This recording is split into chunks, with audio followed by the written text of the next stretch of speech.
নমস্কার বন্ধুরা, হরে কৃষ্ণ, রাধে রাধে। আজ আমি আমার এই ভিডিওতে একটা প্রশ্ন নিয়ে এসেছি। প্রশ্নটা হলো, মাংস খাওয়া কি পাপ? একটা ভাই আমাকে প্রশ্ন করেছিল যে দিদি ভাই, মাংস খাওয়া কি পাপ? তো সেই ভাইয়ের প্রশ্নের উত্তরটা নিয়েই আমার আজকের এই ভিডিওটা। তো ভাইকে বলবো ভিডিওটা যেন মনোযোগ দিয়ে শুনে, সাথে সাথে আপনারাও অবশ্যই শুনবেন। তাহলে এই প্রশ্নের উত্তর দিতে গেলে প্রথমেই আপনাদেরকে একটা গল্পের মাধ্যমে বলতে চেষ্টা করছি। তাহলে শুনুন বন্ধুরা, রাধে রাধে। একবার শ্রীকৃষ্ণ একটা গাছের নিচে বসে বাঁশি বাজাচ্ছিলেন। ঠিক তখনই একটা হরিণ দৌড়াতে দৌড়াতে এসে তার পেছনে লুকিয়ে পড়ে। হরিণটি তখন ভয়ে কাঁপছিল। শ্রীকৃষ্ণ যখনই তাকে দেখতে পেল, তার মাথায় হাত বুলাতে বুলাতে জিজ্ঞেস করে, তোমার কি হয়েছে? তুমি লুকাচ্ছ কেন? আর এইভাবেই ভয়ই বা কেন কাঁপছ তুমি? তখন একটা শিকারী সেখানে উপস্থিত হয় এবং সেই শিকারী শ্রীকৃষ্ণকে বলে যে এটি আমার শিকার, এর উপর শুধু আমার অধিকার আছে, তাই একে আমার হাতে তুলে দিন। শ্রীকৃষ্ণ মুচকি হেসে বললেন, তুমি কি জানো না জীব হত্যা করা পাপ?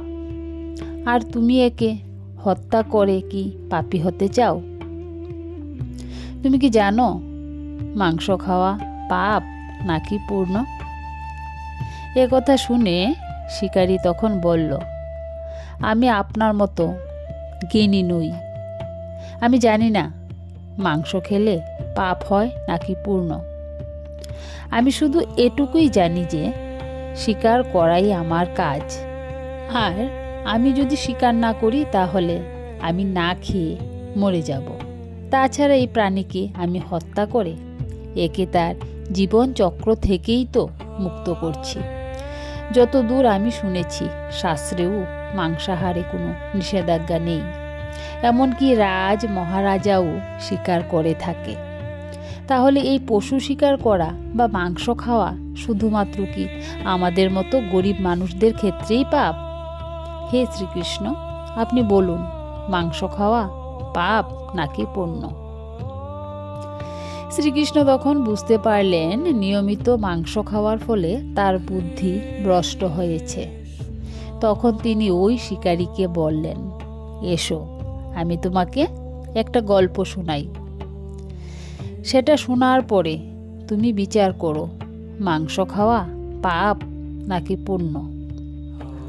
তখন শিকারী ভাবল, ভালোই হবে, একটা গল্প শুনলে আমারও সময় কাটবে এবং গল্পটা শোনার পরে এই হরিণের মাংসও আমি খেতে পারবো। শ্রীকৃষ্ণ তখন গল্প বলতে শুরু করলেন। শ্রীকৃষ্ণ বললেন, একবার মগধে অকাল দেখা দিল, যার ফলে শস্য উৎপাদন বন্ধ হয়ে গেল। তখন রাজা খুবই চিন্তায় পড়ে গেল এবং ভাবলেন, শীঘ্রই এর কোনো সুরাহা না করা গেলে যে সমস্ত খাদ্যশস্য সঞ্চিত আছে তাও একটা সময় শেষ হয়ে যাবে। তখন আরও বড় সমস্যা দেখা দেবে। এই সমস্যা সমাধানের জন্য রাজা তার রাজসভার সমস্ত মন্ত্রী, সামন্ত এবং পরামর্শদাতাদের ডেকে পাঠালেন। তিনি তাদেরকে জিজ্ঞাসা করলেন, সব থেকে সস্তা খাদ্যদ্রব্য কি? সকলে তখন ভাবল, চাল, ডাল, আলু এই সমস্ত উৎপাদনের জন্য অনেক পরিশ্রমের দরকার হয় এবং অনেক সময়ও লাগে। তখন রাজসভায় উপস্থিত একজন সামন্ত, যার শিকার করা খুব শখ ছিল, সে উঠে দাঁড়িয়ে বলল, রাজামশাই, সব থেকে সস্তা খাদ্যদ্রব্য হলো মাংস, কারণ এর জন্য কোনো অর্থ ব্যয় করতে হয় না এবং তা খুব পুষ্টিকর খাবারও। সকলে তখন তাকে সমর্থন করল। কিন্তু এই কথা শোনার পরেও মগধের প্রধানমন্ত্রী চুপ করে বসেছিলেন। তখন রাজা তাকে জিজ্ঞাসা করলেন, আপনি কেন চুপ করে বসে আছেন? আপনি অন্তত কিছু বলুন। আপনার কাছে সব থেকে সস্তা খাদ্যদ্রব্য কি? প্রধানমন্ত্রী বললেন, আমার মনে হয় না সব থেকে সস্তা খাদ্যদ্রব্য মাংস। তবু এই বিষয়ে আমি আমার মতামত কালকে জানাবো। তারপরই সেই রাতে ওই প্রধানমন্ত্রী যে সামন্ত মাংস সব থেকে সস্তা খাদ্যদ্রব্য বলেছিল তার বাড়িতে গেল। তাকে দেখে ওই সামন্ত ভয় পেয়ে গেল এবং আসন্ন কোনো বিপদের আশঙ্কা করতে লাগলো। তখন প্রধানমন্ত্রী তাকে বললেন, আজ সন্ধেবেলা মহারাজা খুব অসুস্থ হয়ে পড়েছে। রাজবৈদ্য বলেছে যে কোনো শক্তিশালী ব্যক্তির মাংস পাওয়া গেলে তবেই রাজা সুস্থ হতে পারবেন। আপনি যত টাকা চান আপনাকে তা দেওয়া হবে। আপনাকে 1,00,000 স্বর্ণমুদ্রা দেওয়া হবে। আপনি চাইলে একটা পুরো জমিদারি আপনার নামে লিখে দেওয়া হবে।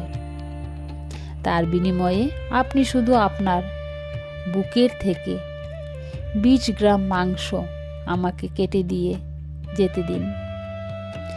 এই কথা শুনে ওই সামন্ত ভয়ে কাঁপতে থাকলো। সে ভাবল যে যদি প্রাণী না থাকে তাহলে স্বর্ণমুদ্রা বা জমিদারি নিয়ে সে কি করবে।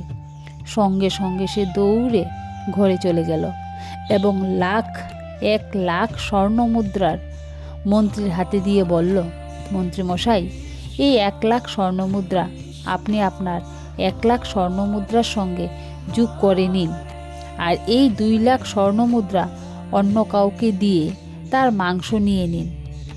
আপনি আমাকে এখন যেতে দিন। প্রধানমন্ত্রী বললেন, সামন্ত মশাই, আপনি শারীরিক দিক থেকে খুবই বলবান। তাছাড়া আপনার উচ্চতা, চেহারা রাজার সঙ্গে অনেকটা মিলে যায়। তাই রাজবৈদ্য বলেছে যে আপনার মাংসই রাজাকে সুস্থ করতে পারে। তাই আমি আপনাকে আমার প্রধানমন্ত্রীর পদও দিয়ে দেব। দরকার হলে আমি আপনার সেবক হয়ে থাকব, কিন্তু আপনি আপনার হৃদয়ের মাংস আমাকে নিয়ে যেতে দিন। তখন ওই সামন্ত তাড়াতাড়ি নিজের পোশাক ও জুতো পরে নিয়ে মন্ত্রীকে বলল, আমার যদি প্রাণী না থাকে তাহলে আমি প্রধানমন্ত্রীর পদ কেন, রাজার পদ পেয়েই বা কী করব? আপনি বরং আমাকে যেতে দিন। এই বলে সে লাফ দিয়ে ঘোড়ায় উঠে গেল। কিন্তু প্রধানমন্ত্রী ঘোড়ার দড়ি টেনে ধরে বলল, আপনার কোথাও পালানোর দরকার নেই। আপনি নিজের ঘরে চলে যান।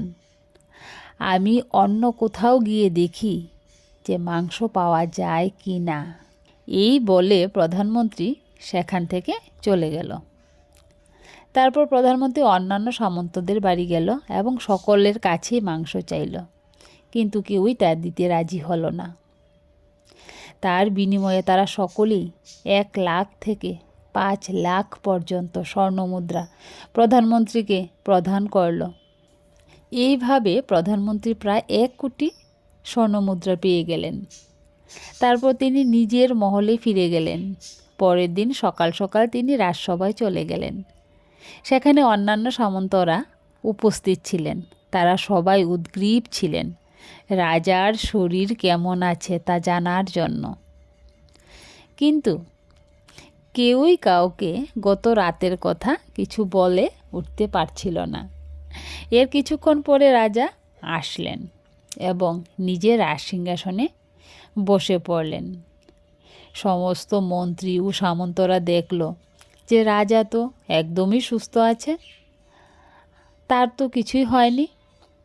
তখন সকলেই ভাবল যে প্রধানমন্ত্রী নিশ্চয়ই তাদের মিথ্যা কথা বলেছে, কিন্তু তারা কেউই তখন সেই কথাটা মুখে বলে উঠতে পারছিল না। ঠিক সেই সময় প্রধানমন্ত্রী রাজার সামনে 1 কোটি স্বর্ণমুদ্রা রেখে দিল। তখন রাজা বলল, এই স্বর্ণমুদ্রা কিসের জন্য এবং এত স্বর্ণমুদ্রা আপনি কোথা থেকে পেলেন? এর উত্তরে প্রধানমন্ত্রী বললেন, 20 গ্রাম মাংসের জন্য আমি চারিদিকে ঘুরে বেড়ালাম, কিন্তু সেই গ্রাম মাংস আমি কোথাও পেলাম না। সেই মাংসের বদলে সমস্ত সামন্তরা এই স্বর্ণমুদ্রা আমাকে দিয়েছে। এবার আপনি বলুন, মাংস দামি না সস্তা? রাজা সব কিছু বুঝতে পারলেন। তিনি তার রাজ্যের শ্রমিকদের আরও কঠোর পরিশ্রম করে পুষ্টিকর খাদ্য উৎপাদন করতে বললেন এবং নিজে শস্য ভাণ্ডার থেকে তাদেরকে শস্য প্রদান করলেন। ওই 1 কোটি স্বর্ণমুদ্রা থেকে কিছু অর্থ তিনি শস্য উৎপাদনের জন্যও সেচ ব্যবস্থার উন্নতিকল্পে ব্যয় করলেন এবং বাকি অর্থ প্রজাদের কল্যাণের জন্য তিনি প্রদান করলেন। কিছুকালের মধ্যেই খুব ভালো শস্য উৎপাদিত হলো, প্রজারা পুষ্টিকর খাদ্য পেল। এর কিছুদিনের মধ্যেই আবহাওয়ার পরিবর্তন ঘটল এবং অকাল দূর হলো, ফলে প্রজাদের অবস্থার উন্নতিও ঘটল। এই গল্প শোনার পর শিকারী বুঝতে পারল যে শিকার করা মোটেও ভালো নয়। কারোর জীবন নেওয়ার মধ্যে কোনো মহত্ব নেই, বরং জীবন প্রদান করাই হলো মহত্বের একটা গুণ। প্রতিটা প্রাণীর কাছেই তার জীবন অধিক প্রিয়। এরপর শিকারী নিজের ভুল বুঝতে পেরে শ্রীকৃষ্ণকে প্রণাম করে সেখান থেকে চলে গেল এবং সে শপথ নিল যে তার বাকি জীবনে সে কখনো কোনো প্রাণীকে আঘাত করবে না। তো বন্ধুরা, এখন আপনারাই বলুন, মাংস খাওয়াটা ভালো না খারাপ? প্রশ্নের উত্তর ভিডিওর মধ্যেই আছে। যদি বুঝতে পারেন অবশ্যই বুঝে নিতে পারবেন আশা করছি। তো গল্পটা কেমন লাগলো কমেন্টে জানাবেন। আর যদি এমন গল্প শুনতে চান তাহলে অবশ্যই কমেন্টে লিখে দেবেন, তাহলে আমি আপনাদের সাথে আরও নতুন নতুন গল্প নিয়ে হাজির হব। আজ এখানেই রাখছি। রাধে রাধে। ভালো থাকবেন, সুস্থ থাকবেন।